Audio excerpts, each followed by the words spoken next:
Hi guys, welcome in this channel. Let's say general reading for collective your energy at this time.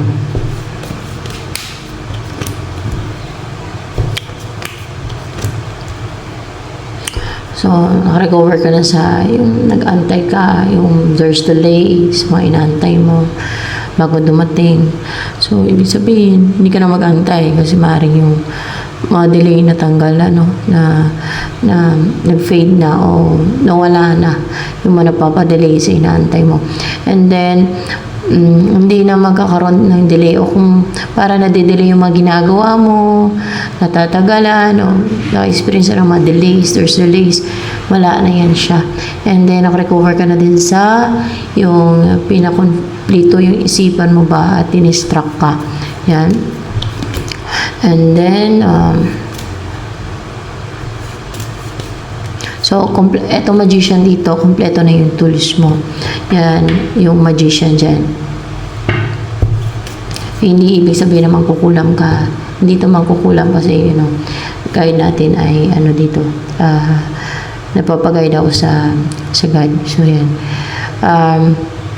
Hindi ito mangkukulam.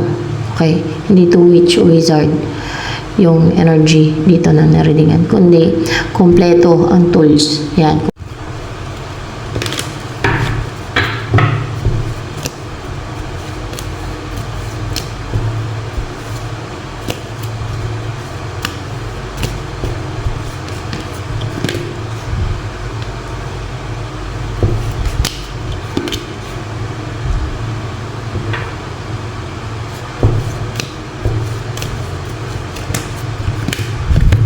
Kaya hindi nagtagumpay, yung i-oppress ka nila, yung atakihin ka nila, yung kumbinsihin ka nila sa gusto nila. May ginagawa silang may mga sinesend silang mga like negative arrows, o maraming spells yan, o ano man yung sinesend nila sa iyo kasi ma-oppress na sila para sila yung superior. Oppress na isipan mo, kumbinsihin nila, paniwalain ka nila ng gusto na paniwalain ka kung ano yung sinesend nila sa'yo. Like, kumbinsin ka nila na gawin mo to. Ito sabihin mo kasi mga orasyon yan pag mga ganyan. Hindi ka nila masasaktan, hindi ka nila ma-harm, hindi ka nila mapiste.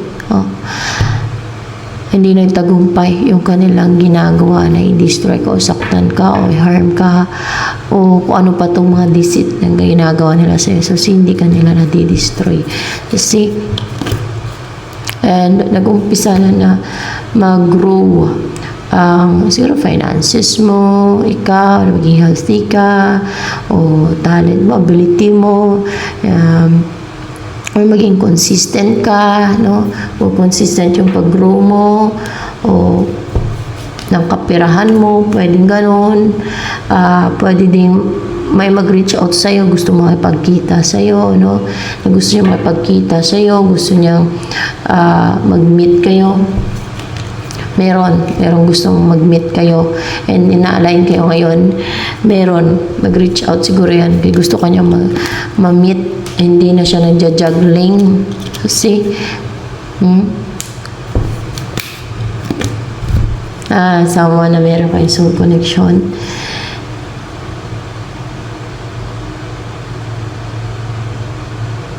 Pero hindi pa ito nagtitake ng action. Pero yan yung gusto mo ipag-meet sa'yo.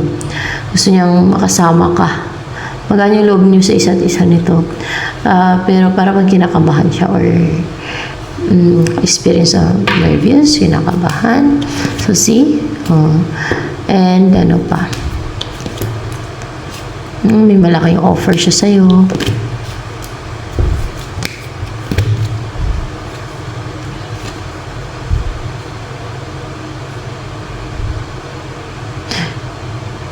Merong mga dito hindi na excited na mag-take ng action, na mag-wish, mag-ill-wish siguro itong Empress in reverse na to, fake Empress or mga huwad or isa man yan, o isa lang siya, huwad.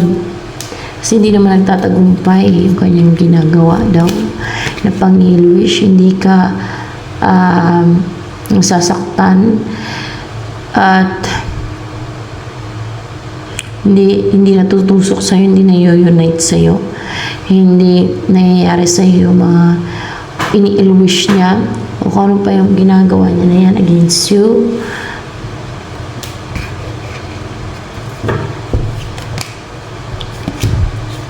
Hindi nagsasucceed yung kanyang deceit, hindi na-unite sa'yo. So see, hindi na-unite sa'yo, hindi nangyayari sa'yo, hindi nabubuhos sa'yo. So see,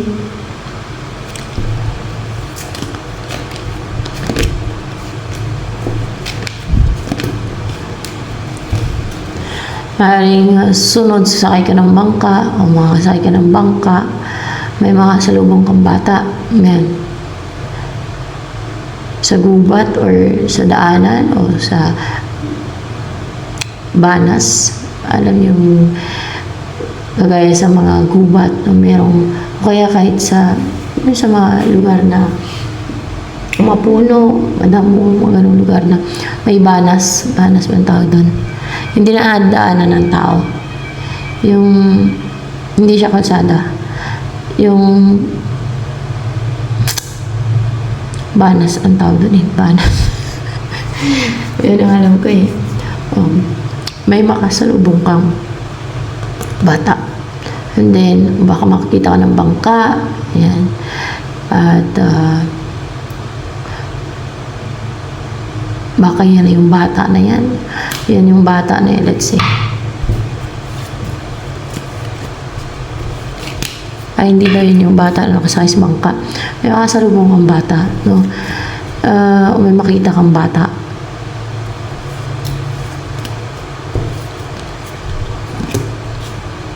Ay, yung nakasakay sa bangka na yan, may offer yun sa'yo. Na makita mo man o hindi, basta nakasakay daw siya ngayon ng bangka, no? Nakasakay daw siya ngayon ng bangka or flatboat or shipman na may offer to sa'yo na long term or seryoso siya sa offer niya sa'yo. Pwedeng may commitment din, and basta may offer yan siya sa'yo. Nakasakay daw siya ng bangka.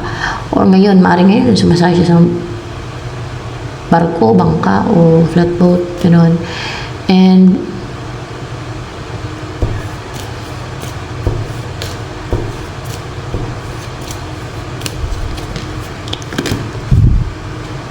yung bata na yan,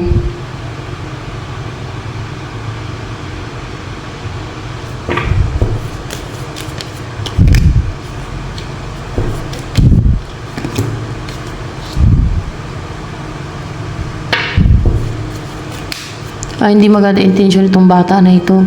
Ano to eh, parang, pero bata siya.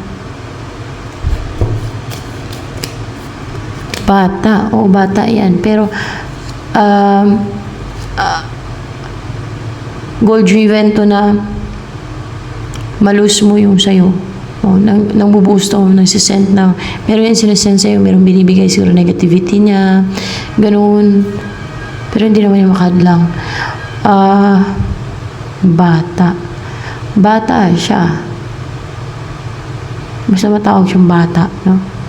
May ginagawa itong deceit sa'yo pagka ganito. Goal-driven siya. Bata. I don't know. Tao daw yan eh. Yung bata na yan eh.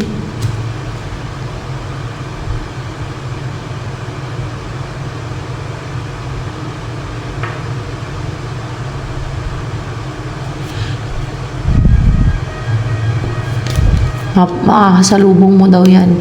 Pag makasalubong mo to, meron siyang isisend sa'yo, bibigay na batuhin ka na ng spell. Mambato siya sa'yo ng spell ba? So this is a warning, no? May ganun.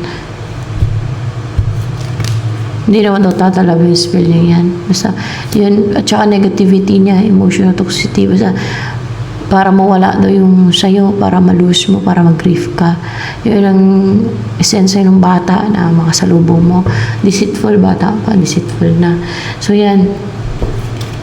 Nainggit daw kasi yan sa yung bata na yan. O bata, Hindi kaya tinuruan ng magulang niya. Pero meron daw nakasakay ng bangka o barko ngayon na may offer to sa'yo. Baka yun yung person. Yun na yung person na yan na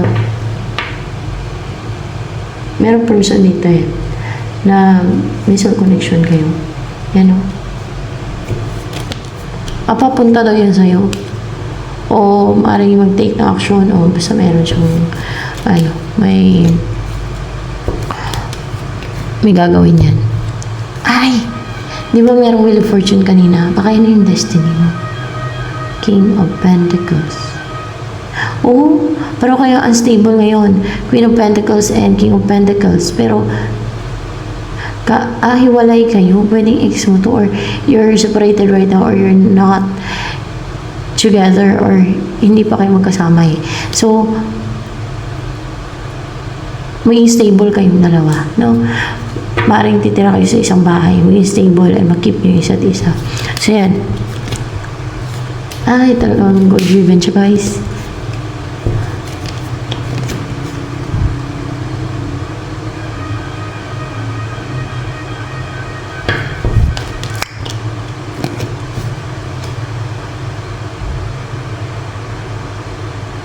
Mas lalo siya naging aggressive. Kasi may nasa-spirit sa kanya guys At strong na siya. Strong na itong person mo. May nasa-spirit sa kanya spiritual. Parang spiritual attack. O I don't know kung ano ginawa sa kanya. Kaya hindi na siya stagnant.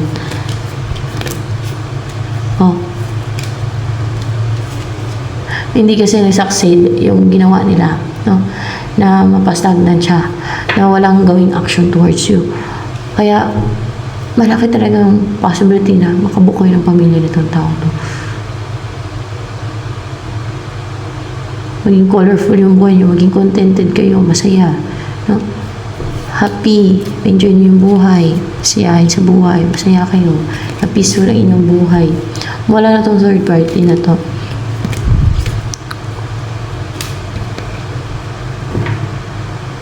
Yan yung third party na yan. Yan yung gumagawa ng something na dark. Parang witchcraft. O naghangad yung makarma kayo. Hindi yan yung bata. Yan yung third party. Ayan yung hinahangad nga ng third party na makarma kayo. Pero mawala na yung third party na hindi yan magtagumpay yung third party na yun. Makarma kayo kasi nasaktan daw siya. Tanggapin niya na lang kung hindi talaga sila para sa isa't isa ng person mo. Tanggapin niya na lang. Ganun talaga. Or kasi madami naman tao sa mundo ayaw lang pilitin, di ba? Gano'n lang yun, para masaya siya sa buhay niya. Kung gagawa pa siya ng evil, siya ang mas malala pa sa karma abutin niya. Lalo kung gagawa siya ng witchcraft and something na dark, no? Kasi gusto niya makarma kayo. So, hindi yun karma pag ginawa niya na kayo ng witchcraft. Hindi yun karma ang tawag doon. Siya ang hatulan doon sa impyerno pag ganyan ang kanyang gawain. Pag ganyan yung gawain niya ng witchcraft. Diba? Hayaan niya na lang at tanggapin niya na lang kung ayaw sa kanya ng person mo o kung sakali sa side mo yung third party. Tanggapin niya na lang. Kasi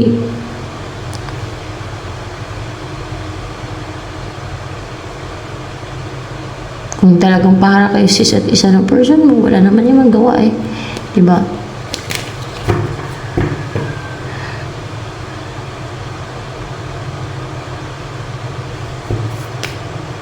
At actually yung hinanga dito na makarma kayo nare-reject yung third party na to nare-reject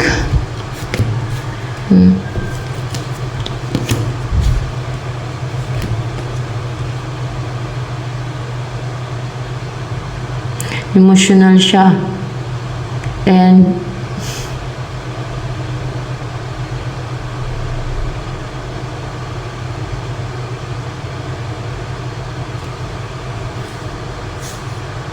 Nandun yung parang binubus yung emosyon niya. Para hindi kayo magkatulad ng person mo. Gusto niya pigilan kayong dalawa. Siya yung parang against, no? Siya yung against sa inyong union.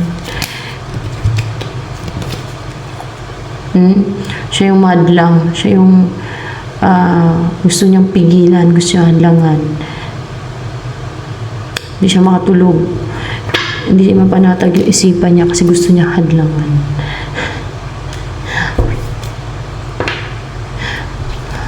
In reverse pala to. Para hindi kayo magsama ng person mo, para hindi kayo mag-build ng strong bond, para hindi nyo makasama yung isa't isa, para hindi kayo magkita, para hindi kayo mabuo, ganun. Kasi alam niya mag-take ng action sa person mo sa'yo. In reverse.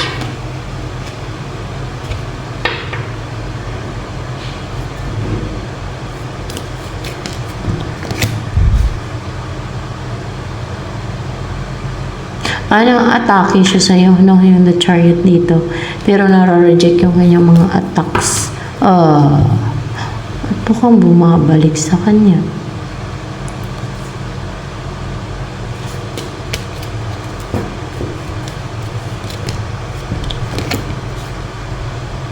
Hindi lang siya nakapangharang yung kanyang mga attacks.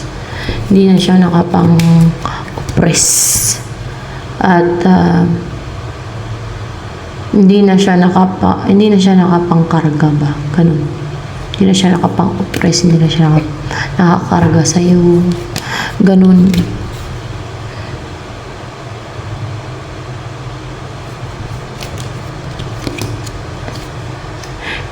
Nahirapan na siya na ma-sentence sa'yo, na mapunta yun sa'yo, na mapapunta sa'yo. Nahirapan na siya.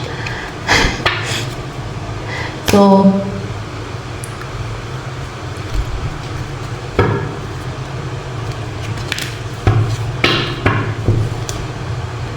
ito na sabihin sa'yo ng person mo.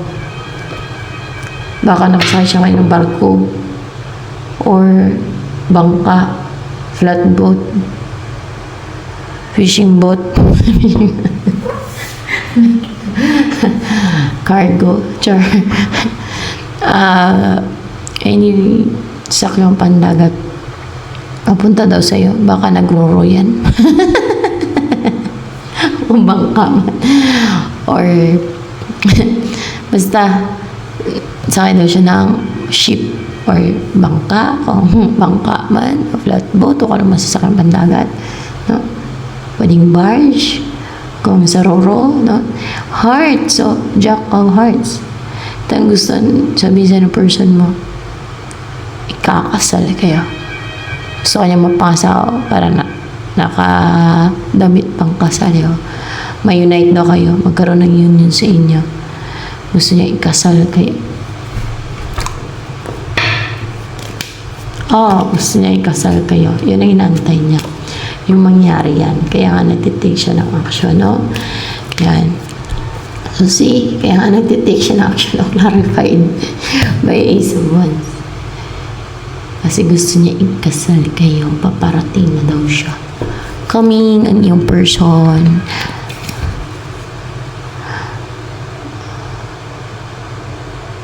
Uy, na-stop tong patuloy na gumagawa dito. Maybe ito na yung third party. Ay, hindi. Hindi yan yung third party. Ito yung gumagawa ng deceit, no? Merong gumagawa ng deceit. Hindi yan yung bata. May gumagawa dito ng deceit. Hindi yan elemento. Ano yan kaya? Evil forces. So, diba? Baka kay Satanas na energy doon.